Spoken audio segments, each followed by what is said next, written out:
people talk about optimism as being a really Pollyanna kind of thinking. Research by Martin Seligman and others have found that optimism is not Pollyanna thinking.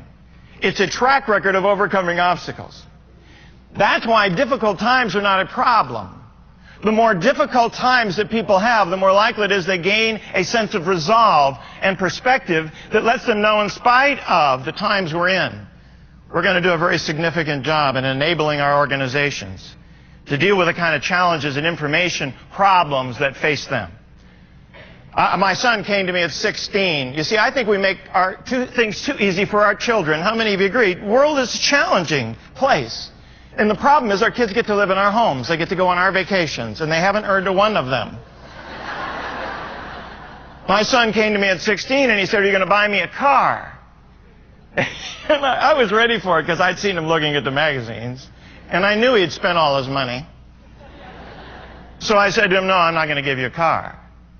He said, "Well, everybody gets a car." And I said, "I don't think that's true." And even if it were true, it'll be everybody minus one. You will be the only one without a car. You will be a leader.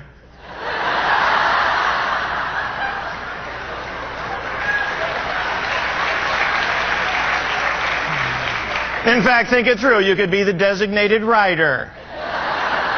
Everybody else have a car. You'll be the only one that they can go with. It'll be exciting. They'll want to have you. He looked at me like, "How did I get you?" Then he says, "My birthday's coming up. Will you give me anything towards my car?" I used a great line from Bill Cosby. I ought to save this one. "I'll match what your friends will give you."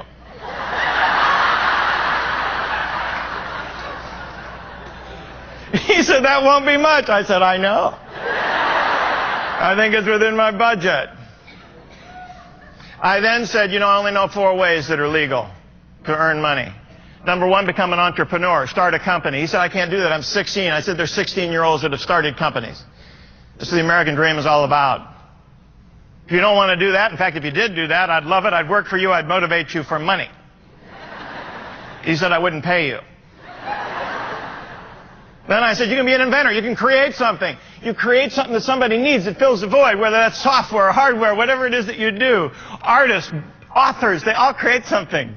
And they'll pay you for what you create if it meets a need. And if you're not into that, get into sales. Sales allows you to create the relationships, come across with value, and increase the likelihood that somebody's going to buy. You can make money on commission. And if not, then I suggest you find the gift God's given you and find a way to make money with it. And then make sure one other thing. No matter how much money you make, save some of it. Because you have spent every dime you've ever made. You invested in the wrong CDs.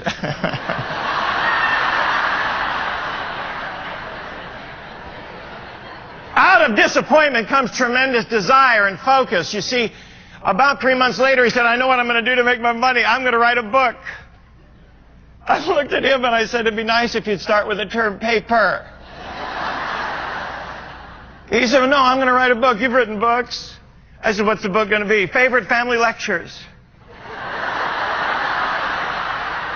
You've given me so many lectures, and some of them are funny, and I don't think parents know what to say to their kids, so that's what I'm going to do. I'm going to write a book. I'm going to interview all the kids at school. Find out what the best lectures is. I'll number them, and that way parents won't have to say them because they're so busy. They'll just give it and go read it 42. The kids can do it in their rooms. They'll be happy. And I said, "That'll probably sell."